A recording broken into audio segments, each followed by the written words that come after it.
గమనంలో పయనిస్తుందని అర్థం. అలాంటి చోట సామాజిక, మానసిక, శారీరక అనారోగ్యాలు తలెత్తుతాయి. అందుకే దేశ భవిష్యత్తును కుంగదీసే మాదక ద్రవ్యాలను పగడ్బందీగా అరికట్టాలి. అంతర్జాతీయ మాదక ద్రవ్యాల దుర్వినియోగం మరియు అక్రమ రవాణాకు వ్యతిరేకంగా సమస్యలు పరిష్కరించడానికి, అవగాహన పెంచడానికి, మాదక ద్రవ్యాలు దుర్వినియోగాన్ని నిరోధించడానికి ప్రపంచవ్యాప్తంగా అంతర్జాతీయ మాదక ద్రవ్యాల వ్యతిరేక దినోత్సవం జరుపుకుంటారు. మానవ శరీరానికి మిక్కిలి హాని కలిగించే కొన్ని పదార్థాలను డ్రగ్స్ అంటారు. అవి నల్లమందు, మార్పిన్, హెరాయిన్, చెరస్, గంజాయి, కోకెన్, LSD వంటివి. ధూమపానం, మద్యపానం వంటి వ్యసనాల కంటే తీవ్రమైన ప్రమాదకరమైనది మాదక ద్రవ్యాలు.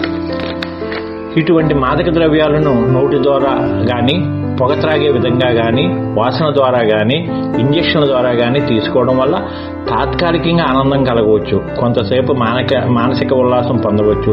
తర్వాత కలిగే శరీర రుగ్మతలు జీవితాన్ని నాశనం చేస్తాయి. జ్ఞాపక శక్తి, విచక్షణ జ్ఞానం నశించి చివరిగా మరణం సంభవించవచ్చు.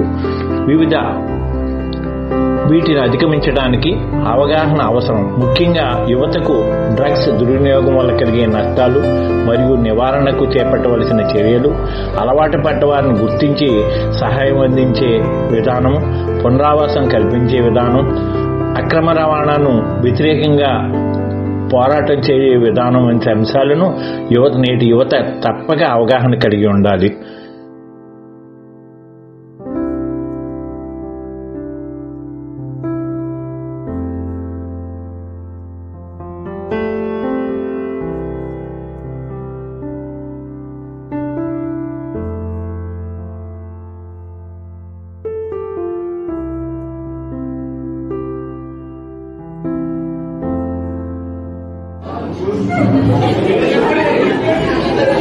నేను